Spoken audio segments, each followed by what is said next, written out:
All right, now that you have a good idea of how energy plays into the changes of state of matter from solid, liquid, and gas, and how that is, again, a physical change, not a chemical change, but a physical change, because it's going to overcome or allow the creation of intermolecular forces. What we need to talk about now is something called a heating and cooling curve. A heating and cooling curve is basically going to show you the three states of matter and the two phase changes that could happen between them. The only thing it does not show is sublimation and deposition. That is not included on this particular graph. So what we have here, guys, on your screen is a graph showing temperature on your y-axis. So anything higher is going to be hotter, anything lower will be colder, right? And then again, we have time or energy on the right side.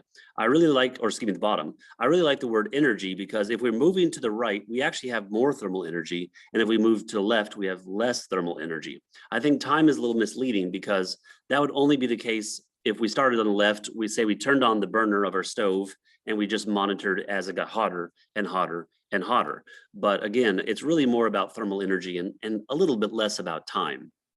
So what we have here again is you need to become very familiar with this curve or graph. I guess it's called a curve. That's kind of ironic, isn't it? There's no curve about it. But anyway, you need to become very familiar with all the different parts and how to interpret it and all the different pieces of information within it, okay? So we're gonna go through them in order as far as the numbers that you see, and I'll describe what's going on. So for number one, which you guys see way over here, this is this part right here. This right here is going to be a solid. Every time you see this heating cooling curve, it doesn't matter what the substance is, it's going to be for water. Excuse me, it's going to be for a solid. All right, so the reason I know that is because as you heat up a solid, the temperature will change. Notice temperature is the y-axis. So as I'm heating up, again, let's just call this thermal energy. I like that much better. So as we're moving to the right, meaning we're adding more thermal energy, notice that it's a diagonal, which means the temperature is going to increase. So we could actually change the temperature. So I'm going to say the temperature changes.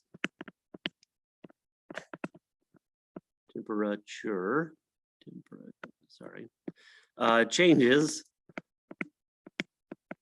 as heat is added. Okay, again, that's why it's a diagonal. So whenever you see a diagonal on this graph, that shows you that we're in a single state of matter and that the energy or the thermal energy is changing as we add, or as the temperature changes as we add thermal energy. Number two, what we have here is a phase change. So if we're going to the right, this would represent melting. And if we're going to the left, that would represent freezing or solidification. Okay.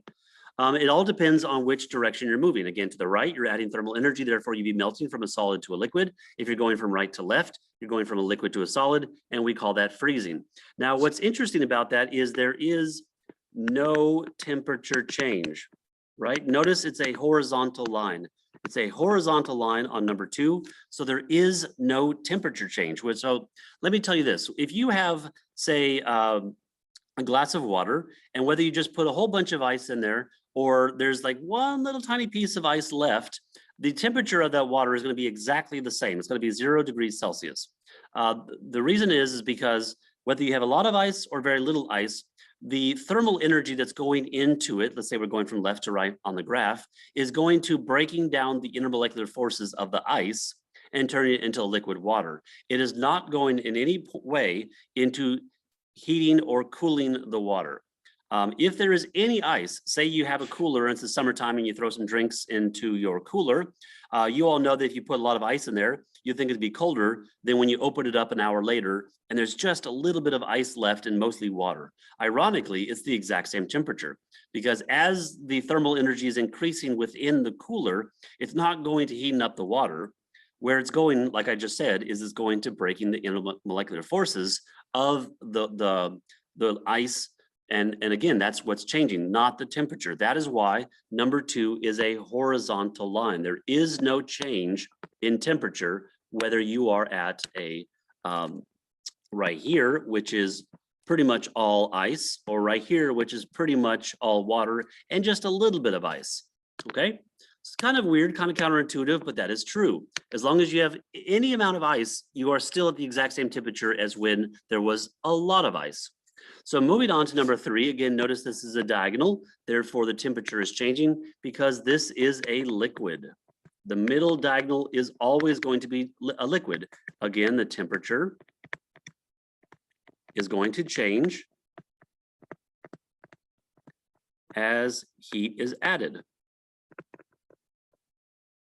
So basically, at this point right here, you have just melted the very last little ice cube. You are now 100% liquid and it's pretty cold, right? At this point right here, you are still 100% liquid, but you are just about to start boiling. So this is really going to be hot right here. This is really going to be cold right here, but regardless, it is still liquid. It is still, in this case, for this compound, is water. All right, the next thing is we have part 4. Part 4, again, it depends. Notice it's a horizontal line. That tells you it's a phase change. So if I'm going to the right, we're going to be boiling or vaporizing.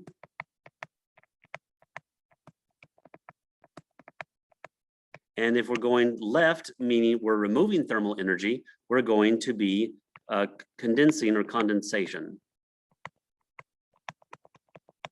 Again, vaporization and condensation are the same thing. It just depends on whether you're adding energy or removing energy. And again, there is no temperature change whatsoever. So again, if you have, say, some boiling water in a pot in your kitchen on your stove, whether we have just started to boil and we have a lot of water left, or we have been boiling for quite some time and you have very little water left over, the temperature is going to be exactly identical. The reason, just like before on number 2, is as we're adding that thermal energy from the flame below, what we're doing is we're using that energy not to heat up the water anymore, but that energy is now going to break the intermolecular forces of the liquid, accelerating them, the molecules, all the way up into the gaseous phase to evaporate. It's not heating the water up whatsoever. Once that phase change occurs, which is right here, that will continue to change the intermolecular forces until we get right here, where all the water has now evaporated, and we're now 100% water vapor.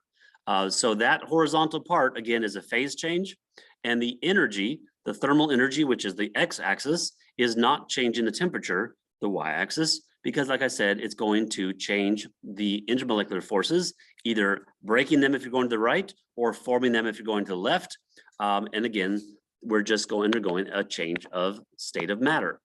Once we get to number 5, we are now at the gaseous phase. And again, the temperature can change. So the only way to get H2O to be really, really hot is to actually get it beyond liquid and into the gaseous phase, which is why they say that a steam burn, say if you're to burn yourself with steam, is actually going to be a whole heck of a lot worse than if you burn yourself with hot liquid water. Why? Because liquid water can only get to 100 degrees, but steam can get way, way hotter. So that's why whenever you open up your pot and you're boiling some water, you never want to open up the pot and look straight into the pot, because that steam coming out is actually hotter than the water inside the pot. Remember, the water inside the pot is boiling. Therefore, it is a maximum of 100 degrees. It will not go above that, but the steam that's going to be hitting your face is actually well beyond 100 degrees. You cannot get water to boil above 100 degrees, but you can get the steam to go beyond 100 degrees, okay? So that, again, is a very good introduction into your heating and cooling curves. Now, the last thing I wanted to say is I know that this particular graph is for water. Why do I know this is for water? Again, you need to know this. The reason I know it's for water is because if we look at the boiling point and the vaporization point, which is number 4, notice that that corresponds exactly to 100 degrees. This, again, number 4 is boiling and condensation. Therefore, notice it's at 100 degrees. Well, that corresponds with water. If I look at the freezing and melting point, which is number 2, notice it perfectly corresponds with 0 degrees. You all know that on the Celsius scale, water will freeze at 0, it will melt at 0, it will boil at 100, and it will vaporize or condense, excuse me, at 100 degrees. Therefore, for that reason, I know that this graph shown to me is for water. Now, if these horizontal points of 2 and 3, or excuse me, 2 and 4, were at temperatures very different than 0 and 100, then I could easily assume that this would not be for water, right? If this number 4 was, say, at, I don't know, 60 degrees or 120 degrees, and if this number 2 right here was at, say, 30 degrees or negative 10 degrees, then I would know that this would definitely not be for water. So that's an easy way you could tell that is you just look at the phase changes. If they correspond with 100 and this one corresponds with 0, then this must be for water. All right, guys, again, that's your heating cooling curves of substances, in this case, water. But regardless of what it is, the very bottom diagonal will always be a solid. The middle diagonal will always be a liquid. The upper diagonal will always be a gas. In theory, there is another one, and that would be for plasma. We never really go there. And this would be the phase change right here between plasma and gas. We don't really ever go that far in this class. But do remember that the horizontals are your phase changes. Your diagonals, again, are going to be your 3 different states of matter.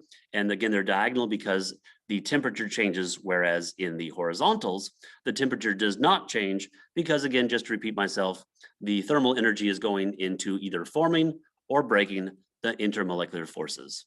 All right, guys, thanks for watching.